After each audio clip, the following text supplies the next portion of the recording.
Joining us now, Alan Dershowitz, an emeritus professor at Harvard Law School, and in Washington, attorney Scott Bolden. Professor Dershowitz, let's start with you. This has been a wild day.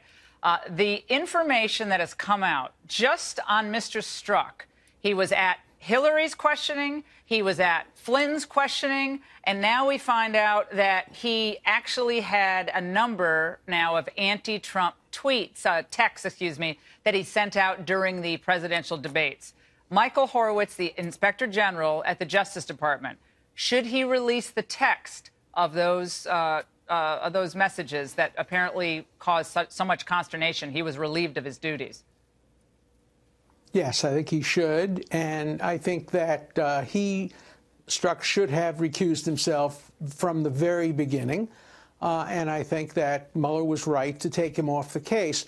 What I'm concerned about in your monologue is you're doing to Hillary Clinton exactly what the Democrats are trying to do to Donald Trump. You're trying to criminalize political differences. Look, I don't think Hillary Clinton committed any crimes. I think she was extremely careless. I think that was a decision that ultimately was made by Comey, not by one of his deputies. Maybe the deputy suggested it.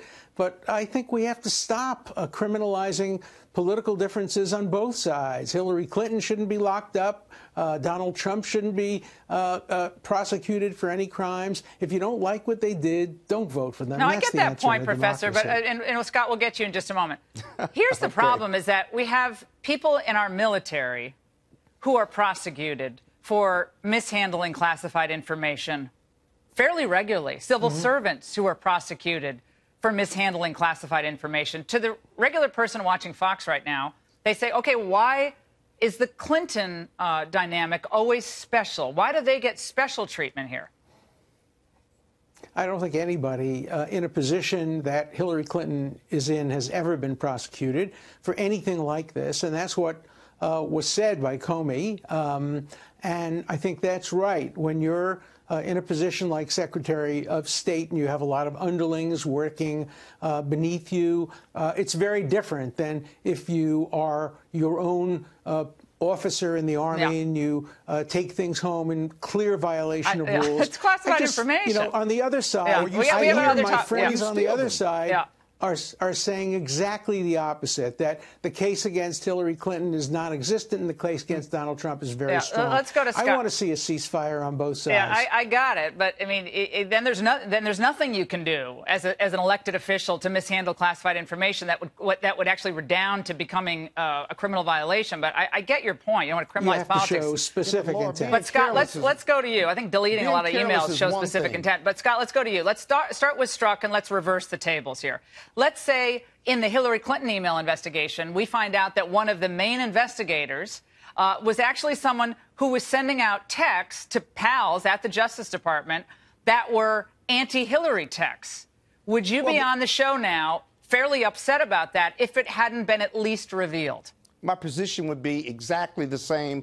I agree with Professor Dershowitz. In this regard, you sound like, Laura, that this is the main investigator. He's making decisions on his own. He was the number 2 guy in counter intel. He may be, but there are layers and layers and checks and balances. So you wouldn't have a problem with it, Scott? You wouldn't have a problem if the shoe were on the other foot, honestly? I have a problem with it. He should be removed. It's an appearance issue in connection to this sensitive investigation, but it is not the end-all or be-all to whether the investigation ought to go away or whether it has been severely tainted. He has been removed. What else would you have Mueller do? He was removed in July, 6 months, 5 months after he was there for the questioning of Michael Flynn. And he was not alone in those only when the IG got the information, we found out about the text. He was not making the final call. And when they found out about the texts, he was removed to an HR position. Yeah, that's ironic, Professor Dershowitz. He's at HR now. That's as much as you can do.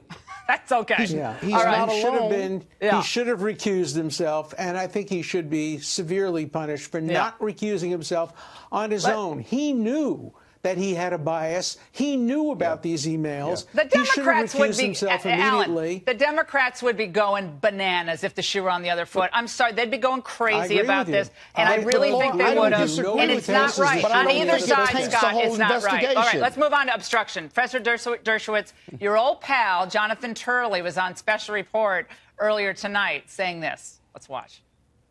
I'm afraid I have to disagree with my friend Alan on that. I've always taken the view that a president could be charged with obstruction. But in fairness to Alan and Mr. Dowd, the president's attorney, this is a good faith question. You know, the professors use this as a parlor game for years of whether a sitting president could be indicted, the meaning of emoluments, whether you can self-pardon. It just happens that this administration seems on course to answer all of them.